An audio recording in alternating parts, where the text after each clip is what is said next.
Após mais de 5 meses sem falar com a imprensa, Jair Bolsonaro quebrará o silêncio em uma entrevista exclusiva para o Metrópolis.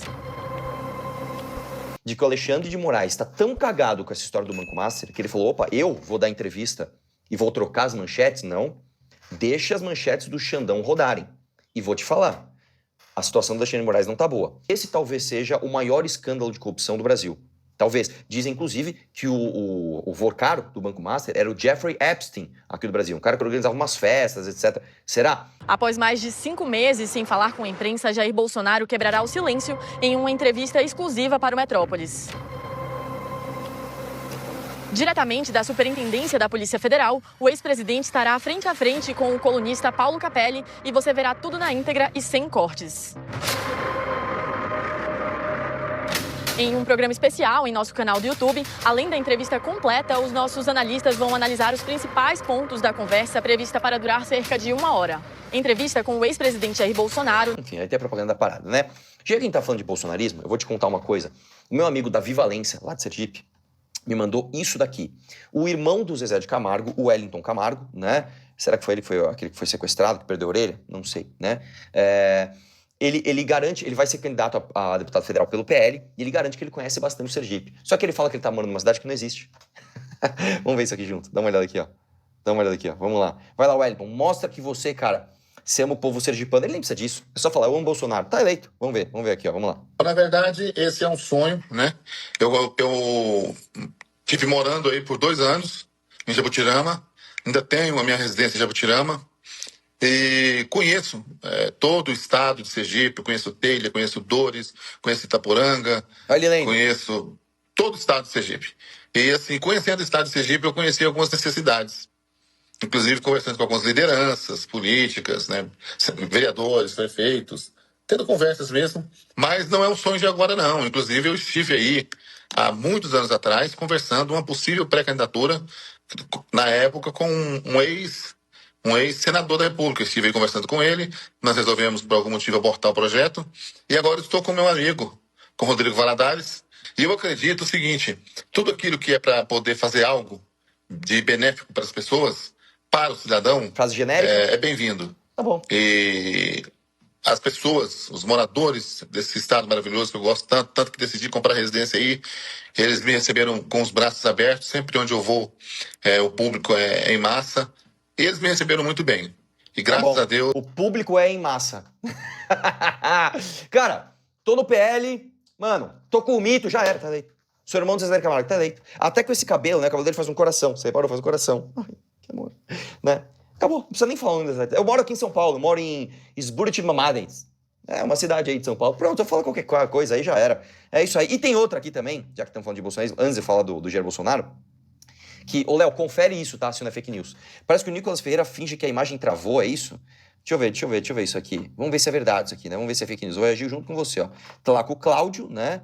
Com o... É isso, o antagonista? Ele tá aí? Tá com o do antagonista, né? Vamos lá, que gadeou pouco esse aí, viu? Gadeou pouco, viu? Cláudio Dantas, né? Infelizmente, né? É ele, acho que é, né? Vamos ver se isso aqui é verdade. Ontem à noite teve uma reunião dessas lideranças de centro, né? Nós tivemos aí Rueda, Ciro, Kassab e Marcos Pereira se reuniram para debater sobre a candidatura do Flávio Bolsonaro. Qual é o resultado disso, tá? Há uma percepção, um entendimento de que se o Flávio mantiver a candidatura, eles vão apoiar a candidatura do Flávio. Tá? Então, isso, assim, esse centrão que o pessoal bate tanto, e que é fundamental, né? Porque tem prefeituras, milhares de prefeituras no país, tem governos estaduais, quer dizer, eles são fundamentais para dar capilaridade, força e para viabilizar o voto na urna do Flávio Bolsonaro, não só do voto de opinião que o Flávio já tem, mas de todo o resto, né? Para fazer aquilo que a gente precisa, uma vitória brutal em 2025. Faz aqui. Que jornalista independente, imparcial. Ô, Claudião, pô, cara, não deixa tão explícito, né? Vamos lá. 6. Então tá aí, quer dizer, eles entendem... Deixa eu só adiantar uma coisa aqui. É porque o meu telefone tá meio que travando e eu acho que a minha bateria vai acabar. Então só por causa de eu sair aqui, ferrou. Tô te colocando essa questão e você fica à vontade para fazer o seu comentário final. Travou. Ótimo. Vê se, é isso mesmo? Travou mesmo? Ah, mas essa foi boa, viu? Eu vou travar, travei. Eu não sei, hein? Acho que travou igual aquela do Ciro Nogueira, lembra? Que ele fez o Ciro Nogueira uma vez, não foi ele aqui não, foi ao vivo, foi remoto. Eu fiz uma pergunta pra ele, sensível, aí ele congelou no ar. Aí eu já falei isso pra ele, eu tenho dúvida se você realmente estava congelado. Ele falou, pô, não, faltou luz, onde eu tava, não sei o quê. Caramba, velho, foi real mesmo. Foi real. Fazer o quê, né, cara? Fazer o quê? É só falar que você ama. Eu amo todo mundo, cara. Eu amo o Tarcísio, eu amo o Flávio, amo o Zezé de Camargo. Acima de tudo, eu amo o Jair. Pronto, tá eleito. E boa. Por que ficar respondendo pergunta difícil, né? Vamos lá, vamos ver, finalmente. O que aconteceu? Tem um bilhete dele, né? O Sam Puncher manda aqui o bilhete, né? Informo que não concederei entrevista nesta data por questão de saúde. Jair Bolsonaro, tal, com certeza não foi questão de saúde, mas eu acho que ele mandou bem de fazer isso. E aí tem eu vou até colocar num e-mail aqui, ó. Precisar de produção, um e-mail, vamos ver o que o próprio Sam Puncher falou. Vamos lá. Boa tarde, Neila. Boa tarde pra quem tá acompanhando a gente no YouTube. Eu acho que melhor do que só falar, eu tenho as imagens que eu próprio registrei ali na superintendência da PF. E assim, são imagens que, por exemplo, você nunca viu, porque nunca uma equipe de jornalismo entrou ali na superintendência da PF. Todas as imagens são externas. Então, de fato, vocês vão ver as imagens que eu registrei, que a gente entrou ali, a gente deu os nossos dados, tava tudo certo. Então, essa imagem a gente tá vendo agora. Então, a gente chegou ali dentro do estacionamento da Polícia Federal, aí a gente entrou lá, deu os nossos nomes, tudo tranquilo. Então, eu vou narrando aqui o que vocês estão vendo. A gente chegou lá, foi recebido pela segurança ali, pelos servidores, demos nossos dados, a gente foi previamente cadastrado após a autorização do ministro Alexandre de Moraes para que Bolsonaro desse entrevista. Comigo tava o Thiago Apóstolo, nosso coordenador aqui do estúdio, audiovisual, né, ia cuidar da parte técnica. Tá filmando e o na Vinícius moralzinha, Schmidt, nosso fotógrafo, ali, o Paulo Capelli, quem ia conduzir a entrevista. Eu tava ali mais pra ajudar na produção assim, e na... com certeza os caras meteram uma câmera meio escondida na bolsa, né? Pra não ter a galera falando, por favor, não filma. Já que falou que não precisava parar de filmar, a gente só filmou. Você entendeu o truque, né? Aí a gente já tinha recebido a notícia de que foi cancelada. Então, vou explicar pra vocês o que aconteceu. Essa entrevista foi pedida pelo Paulo Capelli, o ex-presidente autorizou, que ele concordou e quis dar essa entrevista ao nosso colunista, ao Paulo Capelli, e até ontem à noite, em contato com advogados do ex-presidente Jair Bolsonaro, essa entrevista estava de pé, estava tudo tranquilo, a gente se mobilizou para isso. Chegando lá, antes da gente chegar, a gente chegou por volta das 10 da manhã ali, a entrevista seria das 11 ao meio-dia. Por volta das 9 da manhã, quem visitou o ex-presidente Jair Bolsonaro foi Michele Bolsonaro, a primeira-dama, e o irmão dela. E o que acontece? Durante essa visita, a impressão que a gente teve é que o ex-presidente foi dissuadido a dar essa entrevista pra gente. Então, o Paulo Capelli, nosso colunista, recebeu uma ligação, ali naquela salinha que vocês viram no vídeo, recebeu uma ligação do irmão da ex-primeira-dama Michele Bolsonaro. E o irmão dela, chama Roberto, falou que o ex-presidente não estava se sentindo bem e, por isso, ele não concederia a entrevista. Um minuto após essa ligação, assim, foi um jogo muito ensaiado, até apareceu ali, um policial federal trouxe o bilhete que a gente mostrou no site, nas nossas redes sociais, escrito de próprio punho pelo Jair Bolsonaro, dizendo que ele não daria entrevista por indisposição. Então, esses são alguns fatos. A gente, de fato, entrou ali, aí o bilhete está vendo do meu lado aqui agora. Então a gente foi recebido na Polícia Federal como se a entrevista fosse... Isso aí vai ficar redundante, né? Tá ótimo. E aí tem um outro vídeo aqui, falando sobre isso, né? Deixa eu colocar no e-mail também. Foi. Boa tarde para todo mundo que está acompanhando o programa. Vamos falar falar um pouquinho aí sobre Jair Bolsonaro. Cancelou a entrevista aí de última hora mais uma vez. Pois é, a gente já está expert nisso. Já, trauma desbloqueado. Mais uma vez a entrevista cancelada de última hora. Muita gente esperava por essa entrevista, o mercado financeiro esperava por essa entrevista, a política esperava por essa entrevista, porque essa questão da candidatura do Flávio Bolsonaro ainda é muito incerta. Não se sabe até onde o Flávio vai levar essa candidatura. E a última pesquisa Quest mostrou um crescimento do Flávio Bolsonaro que muita gente não esperava. O que esperava-se era um crescimento do Tarcísio e mostrou um crescimento superior do Flávio Bolsonaro. Claro, ele tem uma rejeição muito grande também, mas mostrou um crescimento que não era esperado. Agora, o que se esperava também era que Jair Bolsonaro pudesse dar ali o seu aval. Se Flávio vai ou não ser mesmo o candidato da direita, o candidato do bolsonarismo em 2026. Uma pena, a gente não teve essa resposta hoje. Pois é, porque todo mundo quer ouvir em primeira pessoa, né? Afinal, o próprio Bolsonaro, da boca do Bolsonaro. Vamos falar. Isso aí, em termos práticos, não tem um efeito tão grande, porque, o Bolsonaro já fechou a questão do nome do Flávio. Ele não vai chegar lá e falar outra coisa. Ele vai ficar elogiando o Flávio, tará. Mas, em efeitos de tentar dar uma erguida de moral na militância, com certeza faz diferença, né? Essas pessoas são doentes pelo Bolsonaro. Ter o Bolsonaro lá fazendo isso, né? Então, basicamente, ele vai fazer campanha de dentro da superintendência da Polícia Federal. Agora, eu também acho um acerto do Poder Judiciário autorizar a entrevista, uma vez que o Lula também pode dar entrevista. Né? Então, né? Enfim... Se o Flávio seria candidato ou não, não é? A questão de como o Bolsonaro está, da saúde dele, isso já vem sendo relatado pelos filhos, né, do Bolsonaro. Então é algo mais para o público, né, bolsonarista, mais essa extrema-direita. O que está todo mundo querendo saber mesmo, esse ponto que você colocou com relação à candidatura do Flávio Bolsonaro. Pelo que eu apurei, a candidatura do Flávio, ela é uma candidatura para valer. Não há nenhuma perspectiva nesse horizonte de que o Flávio possa desistir da candidatura, mesmo se os números mostrarem que ela não é competitiva, né? A gente tem 65% de rejeição do Flávio, que é considerado, por quem analisa a pesquisa, um suicídio político, você lançar um candidato com tamanha rejeição. Então vai ser uma disputa ali de quem tem menos rejeição. Não acho, não, porque é o seguinte... A rejeição por si só não é o problema, né? Uma vez que tanto Lula quanto Bolsonaro eram os dois candidatos mais rejeitados e foram pro segundo turno. O problema do Flávio é outro. O problema é a rejeição sem o carisma, né? E o problema é uma rejeição ligada a uma coisa muito difícil de defender, que é uma rachadinha tão explícita, né? Enfim... Rejeição, e nessa disputa, neste momento, o presidente Lula é que está vencendo, e se o Tarcísio fosse o candidato, como é o sonho aí do mercado financeiro, o Tarcísio ganharia nessa guerra de rejeições. Mas o que eu apurei é que o Tarcísio não sairá candidato de forma alguma se o Flávio se mantiver na disputa, pelo simples fato de que ele vai virar a geni das eleições, né? Vai apanhar da direita e vai apanhar da esquerda, então vai ficar ali tomando pedrada, sendo que ele tem uma eleição para o governo de São Paulo praticamente definida, não tem muitos adversários ali competitivos para tirar o Tarcísio de um segundo mandato em São Paulo. Com relação a essa não entrevista do Jair Bolsonaro, Neila, como você já colocou, e o Sam também, tinha muita pressão para o Bolsonaro não falar. Claro, tem as questões de saúde do Bolsonaro, mas como essa entrevista não foi remarcada, então a gente pode avaliar que essas pressões pesaram nessa decisão do Bolsonaro de não conceder entrevista hoje. E uma questão específica que eu ouvi de uma pessoa bem do entorno do Bolsonaro é que o Bolsonaro, se desse uma entrevista hoje, ele tiraria o seu principal algoz das manchetes do jornal. E eu estou falando do ministro Alexandre de Moraes, que está sendo bastante questionado e está com muita dificuldade de se explicar nesse caso do Banco Master, que foi revelado, né, pela colunista Malu Gaspar, nossa colega ali do Globo, que tem bastante credibilidade, mostrando, né, primeiro um contrato que o escritório de advocacia da família do Moraes, da mulher e dos filhos do Moraes, assinou, né, de mais de 100 milhões de reais, é o maior, a gente mostrou aqui no Metrópolis, que é o maior contrato de advocacia da história do país, deixou muita gente, até hoje, viu, Neila, com o queixo caído, tamanho e volume desse contrato.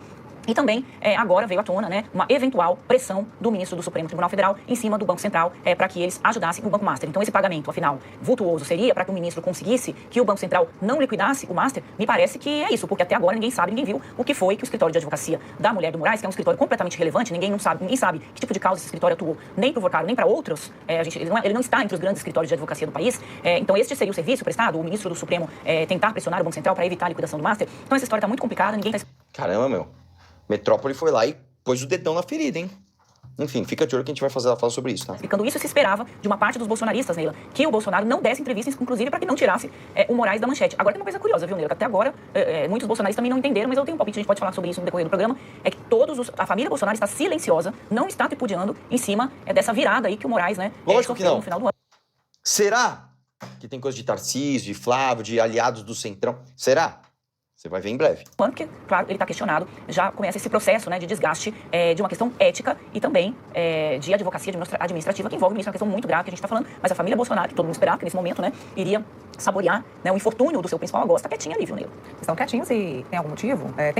Existe uma história que diz que a família Bolsonaro trabalha aí junto com outros parlamentares para aquela antiga história de um impeachment de Alexandre de Moraes. Que a história é tentar colocar o senador Rodrigo Pacheco no Supremo Tribunal Federal. Então, colocar, sim, o AGU, Jorge Messias, dentro do Supremo Tribunal Federal, mas colocar também o Rodrigo Pacheco no lugar do ministro Alexandre de Moraes. Então, fazer um impeachment mesmo, né, do ministro Alexandre de Moraes e colocar o Rodrigo Pacheco no lugar. Mas, para isso, tem muita água para rolar, tem que ter eleição para ter maioria no Senado, para poder ter um impeachment de ministro do Supremo. E o Davi Alcolumbre também tem que topar, porque ele já falou que pode ter 81 assinaturas que ele não coloca em pauta impeachment de ministro do Supremo. Teve uma mudança na política nesses últimos tempos que envolve a questão das emendas parlamentares.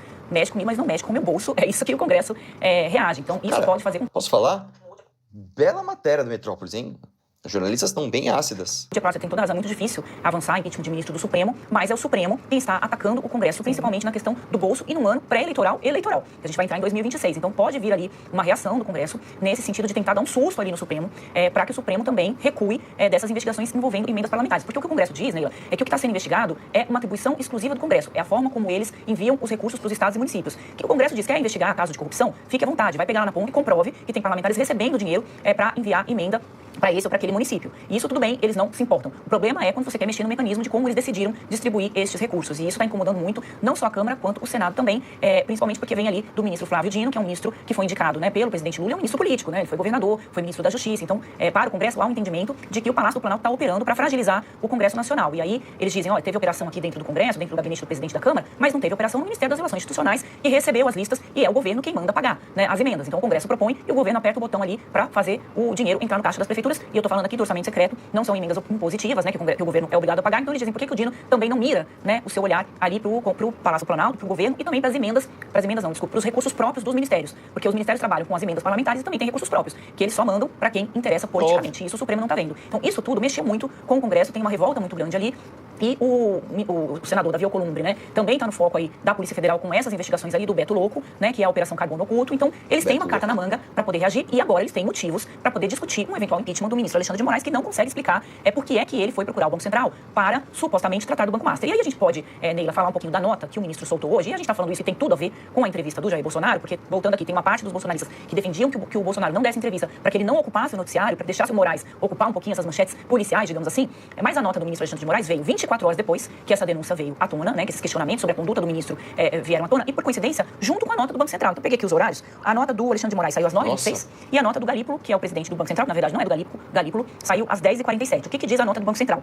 O Banco Central confirma que manteve reunião com o ministro Alexandre de Moraes. Você vê que é o Banco Central confirma, não é confirma que o presidente do banco teve reuniões, né? E a nota do Moraes, ela diz que as reuniões que ele teve foi para tratar da Lei Magnitsky. Agora, o que todo mundo quer saber, o que o Galípolo, que é o presidente do Banco Central, tinha a ver com a Lei Magnitsky? É claro que uma reunião com os bancos... Isso, ó. Eu até entendo que teria. até entendo que teria. É a primeira vez na história que um ministro da Suprema Corte foi sancionado pela maior potência do mundo, né? Eu entendo que teria, mas a gente sabe que não é isso. Até teria a ver eles se reunirem para falar disso, mas a gente sabe que não foi isso. O ministro poderia ter, porque os bancos precisavam entender como que eles iriam atender o ministro, já que, pela lei Magnitsky, ele não poderia ter nenhum tipo de relação, transação financeira ali com nada que envolvesse empresas norte-americanas. Agora, como o Banco Central não tem nada a ver com isso. Então, realmente, fica difícil explicar. Claro que tem, porque é o seguinte, o sistema bancário... Lembra naquela época, logo que veio a Magnitsky, que se cogitou, tá, vamos desobedecer? Ah, tá, mas se desobedece, aí, como é que acontece? Né? E aí? Então, vamos lá. Teria a ver? Teria. Mas foi isso que aconteceu? Não, né? Que o ministro foi falar pelo menos 5 vezes, e aí a nota do Banco Central não confirma quantas vezes, não confirma com quem ele falou, não confirma nada, falar com o presidente do BC, Galípolo. Os dois devem explicações oficiais sobre esse caso, sobre esses questionamentos. Porque imagina, Neila, se fosse com o Bolsonaro ou com qualquer outra pessoa, como seria o comportamento do ministro Alexandre de Moraes, que sempre foi muito rígido com relação a esse tipo. Parabéns, viu? Essas duas jornalistas, assim, cara, elas estão bem... Parabéns, hein, Metrópolis? Bela matéria. Esse tipo de assunto. Então, fica aí, né, uma das hipóteses para o Bolsonaro não ter falado. E aí vamos entrar no motivo, porque o Bolsonaro, o Eduardo, o Flávio, o Jair Renan, as mulheres, a Michelle, todo mundo da grande família Bolsonaro está em silêncio com relação à questão do Alexandre de Moraes. Você já falou aqui hoje do Augusto Heleno, que conseguiu sair da prisão em regime fechado e cumprir a pena no regime domiciliar. Então, há uma expectativa da família Bolsonaro de que não mexe com o Moraes, porque quem sabe, depois da cirurgia que o Bolsonaro vai fazer, ele aceita que o Bolsonaro vá para cumprir a prisão domiciliar. Então é melhor não mexer com ele, para que não dê motivos para que ele, né, que sempre age com o fígado, né? A gente viu as decisões do ministro Alexandre de Moraes, até erro gramatical ali, você viu que ele escreveu com raiva. Cara, que cara, as jornalistas... Vai falar que elas não foram bem corajosas, bem incisivas, cara. Bela matéria. Rapidamente, em algumas das decisões, inclusive na decisão da nossa primeira não entrevista, né, Neila? Teve isso, para que não mexa com o Alexandre de Moraes e quem sabe assim ele consiga mandar o Bolsonaro para casa, que é todo o esforço agora da família Bolsonaro para tirar o ex-presidente do regime fechado. O Fernando Collor não ficou nem 5 dias no regime fechado e foi mandado para casa. Quem era o relator? O Alexandre de Moraes. Agora o Augusto Heleno e agora o Jair Bolsonaro. Então, a ideia ali do Moraes me parece dar uma canseira um pouco ali da família, deixar o Bolsonaro pagar um pouco, né, toda a ação que ele fez em regime fechado e depois eles acreditam que ele possa enviar o Bolsonaro. Então, isso explica, segundo com quem eu conversei ali do pessoal mais da extrema-direita, esse silêncio. Tem muita gente incomodada com esse silêncio, mas essa seria a única explicação para que isso ocorra. Muito boa. Eu vou até deixar um comentário. Parabéns agora aos jornalistas pelas palavras esclarecedoras e ácidas. Pronto. Bom, é isso aí. Ouça as músicas da Limão Rosa e dia 10... show aqui em São Paulo. Links aqui, um abraço, questiona tudo.